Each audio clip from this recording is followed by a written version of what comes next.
Life is Strange 3, next Deck 9 project, Square Enix. We're gonna do a quick recap of everything we know about the upcoming Life is Strange 4/Deck 9 game. When should we expect it? The leaks, rumors, all of that good stuff. So you know what, without wasting any more time, let us begin. Since we are on the topic of next Life is Strange game, one thing I want to point out so that we can move ahead is that DONTNOD, the original developers of Life is Strange, just finished Life is Strange 2 last year's December, right? Deck 9 was the one who created Before the Storm in 2017. The original game took over 3 years, and since Life is Strange 2 episode 5 just happened last year's December, it makes more sense to hold onto that announcement a little bit longer, because it would be too soon and they would want as much distance as possible between episode 5 of Life is Strange 2 and anything new on Life is Strange. Forget List 3, prequel, sequel, anything Life is Strange related, they would want to stay away from it. And I reckon they're doing that because DONTNOD is due to release Tell Me Why later this month, and they wanna let DONTNOD do their thing with Tell Me Why, let people believe that, hey, look, DONTNOD moved on from Life is Strange, they're working on Tell Me Why, because as soon as they finish Tell Me Why, their full focus will go into Twin Mirror. So now that we got DONTNOD out of the picture, which is kind of sad, let's get to Deck 9. In 2017, we learn that Deck 9 is working on a project for Square Enix. They announced it officially that they're working on a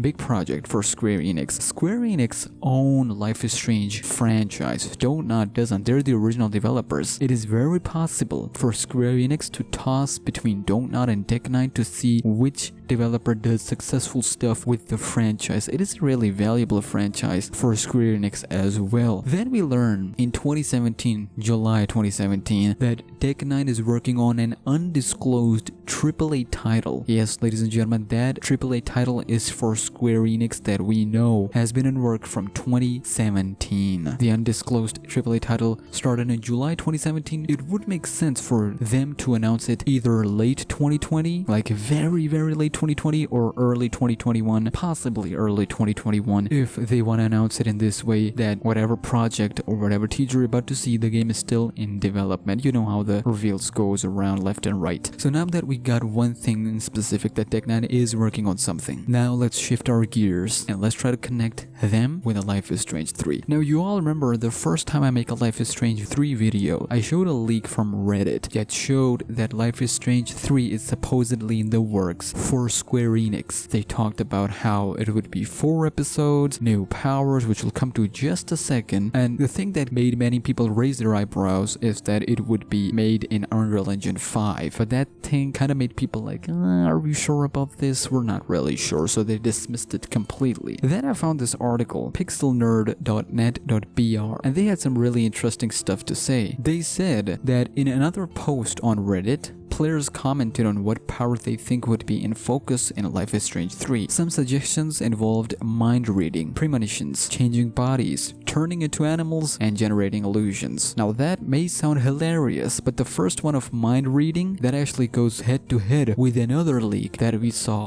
on Reddit after the Unreal Engine 5 leak. That sparked the interest. It piqued many people's interest, mine too. We learned that the powers would be some sort of mind reading. We have new characters, possibly a return from previous games, just to make sure that previous fans can still remember and recognize something. And before we get more into the story element of it, a new leak came up, but this one is by far the weakest in all of the list. All of them are, of course, taken with pure grain of salt, but someone uploaded an Amazon page picture where it showed Life is Strange 3 by Square Enix. It was rated mature. Now, of course, it was to be taken with pure grain of salt, but it is something that it goes head to head with everything that we know so far. But that's not all. Just recently, and I'm talking just recently, Deck 9 opened new positions for their new quote-unquote narrative game. We covered these topics in the last video of what those specific position means for game, etc., whatever. But those positions seem to suggest that the game, it is in development, but it is not like it is early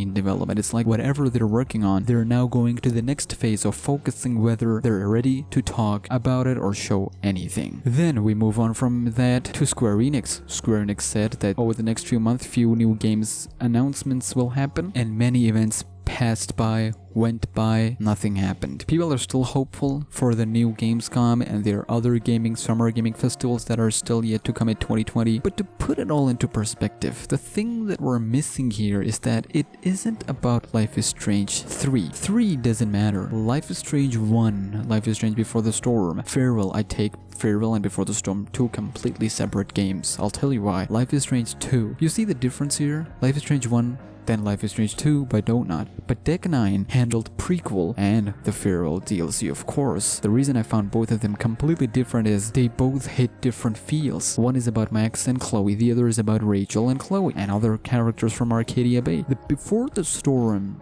showed that Arcadia Bay has potential for more stories, not just Chloe and Rachel. But what's more interesting and more apparent is that what we learned from the first game is Max was supposed to be the center of all of that, whatever happening in Arcadia Bay. But Before the Storm was like, no, see, Max was privileged to be in that position where she got those powers. Chloe, Rachel are some of many characters that goes through stuff like they went through. Like, I'm sorry, Max, you have powers and I know it's a hard responsibility, but whatever Rachel and Chloe went through was human, not as supernatural as Max. And I know Max goes through hot stuff as well. It was getting ridiculous for her seeing Chloe die in front of her like multiple times. But that happened after the supernatural event. We're talking whatever happened before Max arrived to Arcadia Bay, whatever between Chloe and Rachel, what happened between Chloe and her mother, stepfather, David. And to me, even after playing Before the Storm, I'm still shocked why Deck 9 aren't continuing Arcadia Bay stories. There are so many stories to be told. But my question is, to all of you, Square Enix owns Life is Strange franchise. Are they willing to pull the trigger and hand over Life is Strange 3, yes, the mainline franchise, to Deck 9 to continue or start a new story somehow? My take on all of this is no. You see, DONTNOD made it clear after Life is Strange 2 episode 5 that they want to focus on new characters, multiple characters, new stories, new powers. But Deck 9, even after when we moved on from Arcadia Bay, were given the green light to talk about Arcadia Bay, Chloe, Rachel, and even after knowing everything about them in Before the Storm, Farewell, whatever happened between episode 2 and episode 3, it still felt like there was so much to be told. Just not for Max and Chloe, but for others, we haven't learned anything about them. We need to know why Arcadia Bay is important, why Max was given power, why Jefferson did whatever he did. The cult, you can make a whole DLC just on him. My take is that I'm more leaning towards Deck 9 pitching them something new, but within this franchise, Life is Strange franchise, just not Life is Strange 3. Not a BTS sequel, prequel could be, but somewhere in between, which is why when they'll announce something soon, which will happen, it won't be Life is Strange 3, it will be Life is Strange, but with a different text afterwards, just like Before the Storm, but it like a different text. Anyways, that was my 2 cents on like a non-spoiler territory of Life is Strange 3 upcoming stuff. There are some other evidences I can pull up to show you why Life is Strange 3 will be different than what Deck 9 Life is Strange is working on, but since we don't know that, we are calling it Life is Strange 3 anyway until we learn what Life is Strange next game will be called, because I'm pretty sure that next game in the sequel franchise like Life is Strange 1, Life is Strange 2, Life is Strange 3 will be handled by DONTNOD in the future. It is just the other stories will be told by Deck 9. Either way, do let me know what you think about everything, and if you're new here, smash like, subscribe, help me get to 40k because we're getting close, and I'll see you boys and gals, of course, on the flip side.